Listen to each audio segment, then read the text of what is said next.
good to see you all here.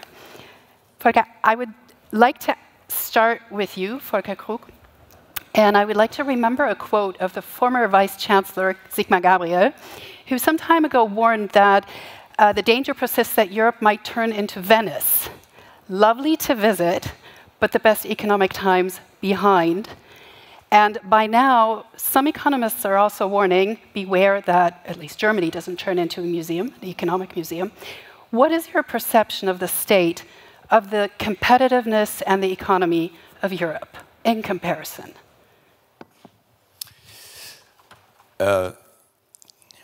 We are not in a bad shape, to be honest. Start with something positive. And we heard a lot about what's going on at the moment in terms of regulation, simplifying regulations. Let me take the example, for example, the Green Deal.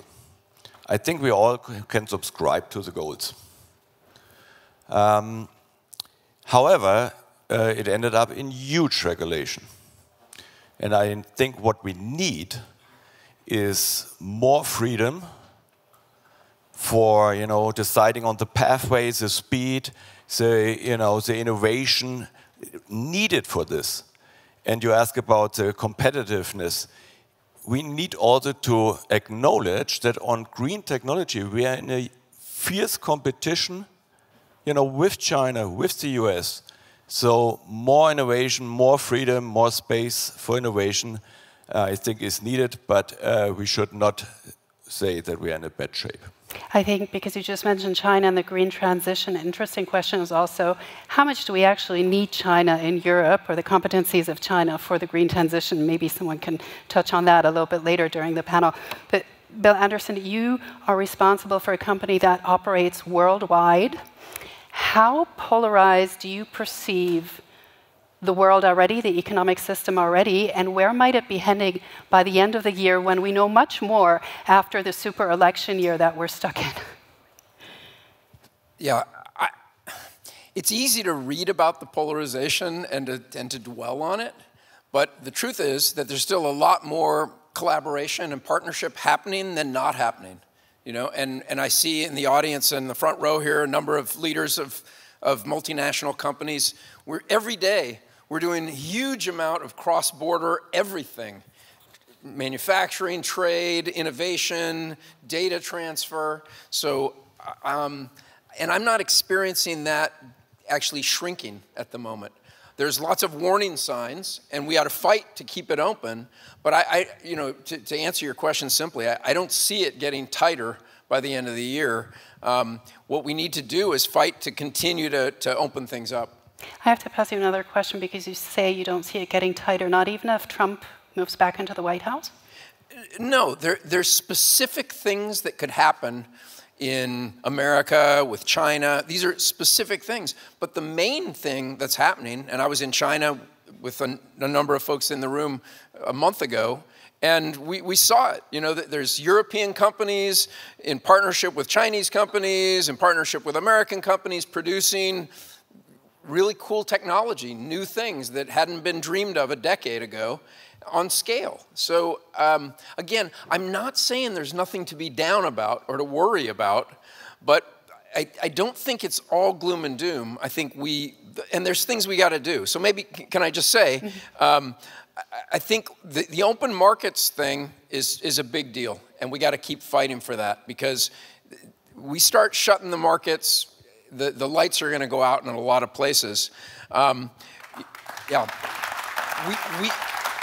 we need also in Europe in particular, we need to dispel the idea that innovation comes somewhere other than mostly from industry. It's sometimes it's almost like, ooh, I'm in industry.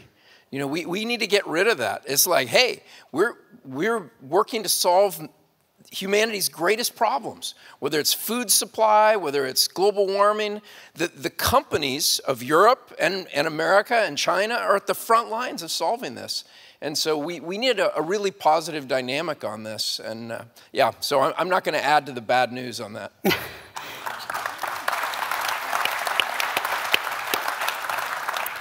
Dominic, Leroy, also just heard a little bit about being open-minded when it comes to technology, and there is criticism with regard to the past 5 years, considering how the EU Commission acted. Are you hopeful that the next 5 years will be better when it comes to tech open-mindedness in Europe? You know, I think there are some elements that we have seen recently, like the white paper, things like that, that are going in the right direction. But if you look at the digital ecosystem today, I'm not so sure that I, share fully the mind of my colleagues. I think, there is so much more we can do. I mean, Europe laws have been created when Europe was, competing, the countries were competing with each other, and we were far from a global economy, where we need strong companies in Europe being able to compete with the US and with China. So, probably one of the key things that I would like to put forward is that we definitely need a reform of the EU merger regulation. Today, we are not allowed to bring a lot of companies together, particularly true in the telecom business, where we have more than 100 operators in Europe, where you have only a handful in US and China. So in that sense, with the idea to foster competition, the idea to have lower price for customers, but I'm not sure that we reach that goal by not allowing companies to have a bigger scale. You need scale to invest. You need scale to develop platform. You need scales to invest in R&D. And so if we are not, even with the white paper and all those good ideas that are currently on the table, if we are not able to really have a profound reform of this EU merger regulation, I don't think we will be able in Europe to really get to big champions that are able to compete in a more and more globalized world. And I think we need that definitely. You are, Dominic, you're nodding your head. What would you like to see happening with regards to the European single market when it comes to innovation and really pushing important innovation forward? That's a really good question to ask. I think there's a couple of answers to that. The first one is that we need to acknowledge, whether we look in the manufacturing sector, the life science and healthcare sector, or indeed the infrastructure sector, we will always have high levels of competency and unique expertise in certain countries around Europe. But when you look at solving the challenges, for example, of life science and healthcare, the future generations beyond the people mostly in this room will not be able to have the privilege of the healthcare systems that we've had in our lifetime. So they fundamentally need to be rethought with digitalization at the heart. And countries are not going to be able to solve that topic alone. It needs to come together at a European level, I would argue. For all this innovation to happen and for the European economy to be resilient, we need energy, and we need a reliable supply of energy, and we need to be able to have affordable energy. How much is this still at stake at the moment, also due to geopolitical developments? You're asking me? Yeah, thank you. Yeah, first of all, thank you for inviting me to this here in Germany. I'm from a Norwegian company providing energy to Germany, but also decarbonization. And I think at the moment we have a lot of progress, both into to renewables, but also to decarbonization. But there are elements that are stopping us from having the progress we actually want.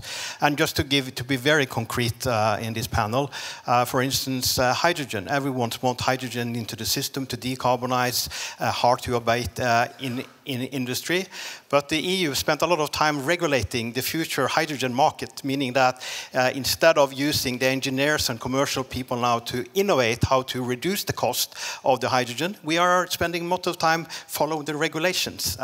So it's a little bit at stake. At the same time, we see the progress that was also mentioned in introductory remarks earlier today. Because you were just mentioning the supply of hydrogen, of course Europe will be dependent on other countries selling their hydrogen to us, or their green hydrogen. Are we going to stand in the front row when it comes to others delivering their hydrogen to us? Or is this going to be a difficult competition as well in the long run?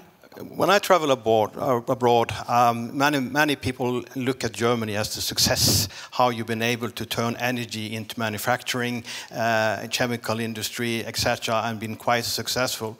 Now, having the possibility to produce green hydrogen, they're asking the question, should they really send the green hydrogen to Germany, or should they build the manufacturing capabilities themselves?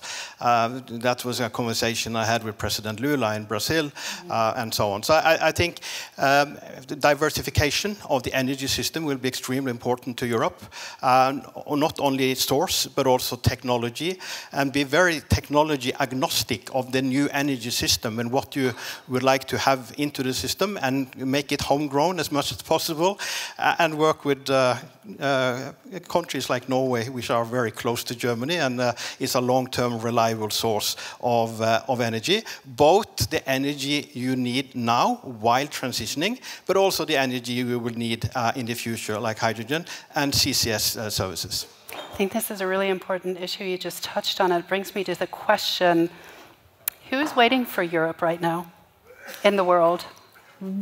How is our role perceived in our importance? I think everyone looks at Europe when it comes to really setting the ambitious climate targets and for the energy transition. But I'm not sure they're looking to Europe for finding the go from ambitions to actions. It seems like the Europeans have, now the Americans have kind of found a little bit more actionable way of doing it. So I'm very open now, but I think, again, we are operating in both markets. We see Germany, we see Europe as a very attractive market for energy. You will need energy, and with the close cooperation we have had for decades, we will continue with that. But I think what was mentioned by Chancellor Scholz really makes sure that we implement those actions and with speed. Yeah, Bill Anderson is nodding his head. Would you like to comment? Yeah, I think, look, on the innovation front, I was very optimistic about international collaboration and cooperation. Innovation in Europe, this is a tough topic, okay? And, you know, we see increasing and important areas sort of slipping away from Europe as opportunity areas. Two that I'm very familiar with because I've worked in. One is the whole realm of healthcare data, and another is the realm of biotechnology in agriculture. And these are two topics that Europe has basically pretty much rejected advances based on fear and ideology. And it's time for the people in this room, leaders, educated people, to stop with the ideology and fear on innovation. And, okay, and so for example, crop biotechnology, we're 30 years in, and all the scary things that were supposed to happen, none of them have happened. Healthcare data, the US has been full-blown on healthcare data for 16 years since Obamacare, okay? And all the bad things that are going to happen with healthcare data being misused and abused and harming, none of that's happened. And meanwhile, we're still with paper records, and we're not, and by the way, it's not just the bad things that haven't happened, it's all the good things that have happened. And so now I see it with AI. You know, thinking that we can regulate our way into an AI future, it's craziness. And so that's got to change. Yeah, especially when we hear other continents and regions coming out and saying, oh, we're going to be much more relaxed about AI regulation, right? Yeah, absolutely. I would just like to go back to the point on innovation, and there's 3 points that I want to raise. Innovation needs science, technology, manufacturing, and engineering. We're critically short of that within Europe, and we all need to do more to encourage the workforce of the future to follow us. Otherwise, there will be no innovation to speak about. And the second point is, I speak to too many breakthrough innovators who have the magical idea and then go to the US to industrialize it. So when we have the critical skills in the workplace, we need to make sure that it stays within Europe. Let me just quickly ask you, is this just because of finance, something the Chancellor just touched on, or are there various reasons for this? Of course, it's not just because of finance. There's no easy point there, but maybe it's linked to the final point that I was going to make, and we've mentioned about speed and tempo. I would say pragmatic speed is most important than everything. And for the simple reason, 80% of something is better than 100% of nothing. And we need to take, alongside the finance issues and the legislative issues that every business struggles with within Europe, it's also about the mindset. And we're speaking about digital transformation, but transformation means taking the unknown, morphing into something that hasn't been done before. It's not easy, but unless you've got the mindset to do it and ask the big questions and not be afraid of failure along the way, which we're too afraid of failure in Europe, we're never going to get the pragmatic speed that we need. Volker, how do you perceive Europe to be positioned in the future leading markets? How do you perceive Europe to be positioned in the future leading markets? You know, I wanted to pick on the two aspects you just mentioned. Is first, nobody's waiting for Europe. So that's for sure, you know, nobody's waiting for us. On the other hand, this excitement about innovation. Currently, in Europe, we are still investing a lot in, let's say, mid-tech, you know, sectors, not so much in high-tech and the issues. So there, we also need a little bit of a switch in this area to further invest. And because nobody is waiting for us, innovation, new services, new products, that's the only solution. And we are in this green and the digital transformation, and on both sides, you know, we really need to huddle up to, you know, to be in the position to be a leading market. And the other one, it comes back to Europe. For this innovation, you need a market at scale. You know, at minimum, you have to serve the European market and do it on the European level, rather better to do it on the global level. So with these aspects in mind, I think I still believe we have good, solid foundation to get our act together and drive innovation and be prosperous in the future. Dominique, Leroy, how do we future-proof future technology from Europe, especially if we consider that it is going to be in competition with different economic systems and different industrial policies? Yeah, you know, I think a lot have been saying we need scale, and scale beyond Europe, but at least within Europe, I fully agree with that. We need talent. Very often we have talent. We need funding, which is already a problem.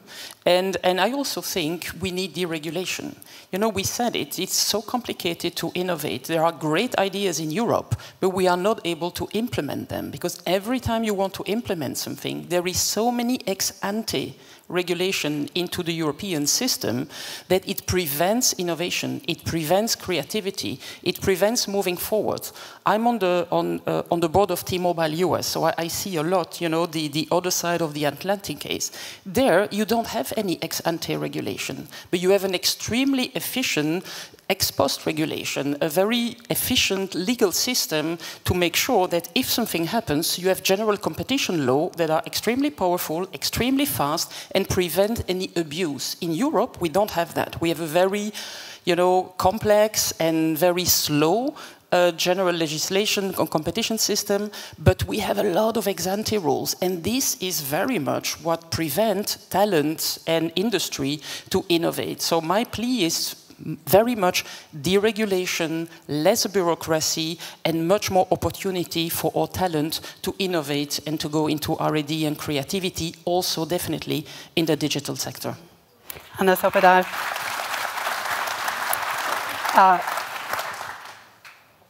What do you think the role of the state will be in future, or might have to be in future, for Europe to remain competitive with regards to the other systems we're competing with? protectionism increasing, perhaps, and all these things? Yeah, now this is really a good question, because we are all in favor of the free market and the role of business. At the same time, if we look at the energy transition, it's kind of unprecedented challenge for us, because basically we are moving from a world where we over time constantly move to cheaper and cheaper energy, while now when we are transitioning, we are for a while transitioning into some energy that will be more expensive, that will need some support. Then it's so important that the collaboration between industries and state finds maybe a new role.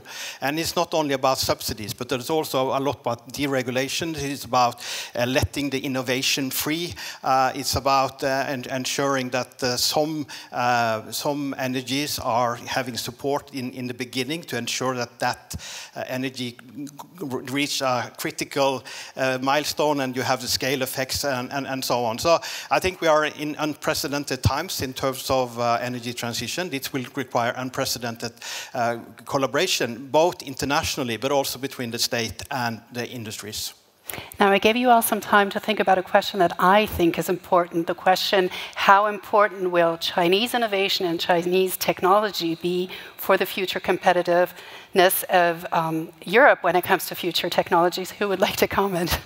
I'm happy to go there. I really wish we would stop speaking about China's speed and start speaking about German power. Because when I look at what's happening in the automotive industry right now, that everybody likes to be a bit of a naysayer. The OEMs who have tremendously powerful digital transformation programs right now, it's not a question of when the industry reclaims its crown, if you like. It's just a question of when, and it's going to happen very quickly. So coming back to previous points, let's talk up our potential capacity and capability in Europe much more than we do today. We have about 3.5 minutes left for this talk, and I would like to close with a question for all of you. Maybe you would like to begin. How do you define your Europe for the future? What is important? And where do you see your responsibility as a leader? Yeah, I think we have to capitalize on our great strengths, and certainly the educated populace and just the skill of our industrial base and our people is, I think, quite remarkable. Right now, it's trapped in a bureaucratic system. And by the way, that's one of our making. I'm not talking about government. I'm talking about companies. You know, we have 11 layers. And by the way, if some idea manages to survive the 11 layers of management hierarchy, then it gets to go to the labor hierarchy, all right, for a second review. And that's something unique in Germany. And so what we're doing with our worker representatives, they're amazing people. We're saying, hey, we got to stop this madness. We've got to allow people to innovate on the front lines every day, not this bureaucratic thing that happens slow or never. And so that's probably my main focus. Yeah, so, very much building on what Bill Anderson said. I think, we have great talent in Europe. We need to foster talent. I think within Deutsche Telekom, we invest a lot in our talent, in skilling. I think what we try to do as well is really to build gigabit network, because in the end, the whole world goes digital. So you need gigabit network to be able to help companies to strive in the digital world. So that's very concretely what we are doing.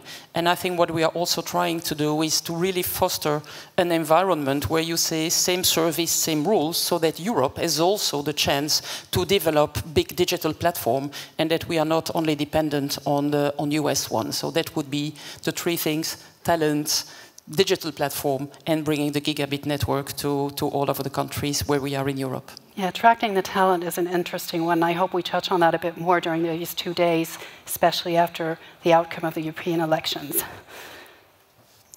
I would like to see a Europe, including policymakers, business, and the whole society, that we are in a real global competition. And we have a competition going on at the moment in Germany. And back to our panel, we are world champions already in regulation. So maybe we should also strive for a world champion in innovation. Yeah, I think that deserves a round of applause. Yeah, we are investing $13 billion every year, and most of it is actually invested into Europe. So we are betting that Europe will succeed also going forward, both with the use of energy and also decarbonization. And what we have seen in Europe, and particularly Germany, over the last few years, about how you have solved the energy crisis, how you've been moving forward your policies, gives me hope that Europe also will be in a good place when it comes to decarbonized energy and competitive, affordable energy also in the future.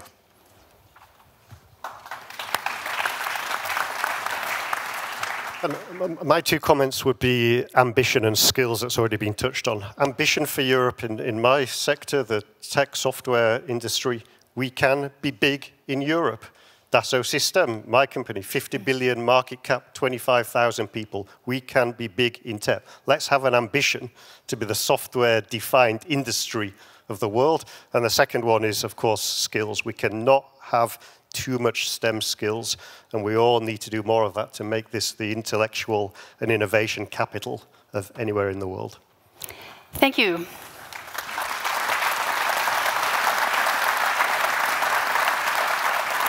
Thank you to all of you. Thank you for the first panel discussion on this year's Day of the Industry, sorry. And thank you for all these interesting remarks. Good luck to all of you. Let's keep up the hope. And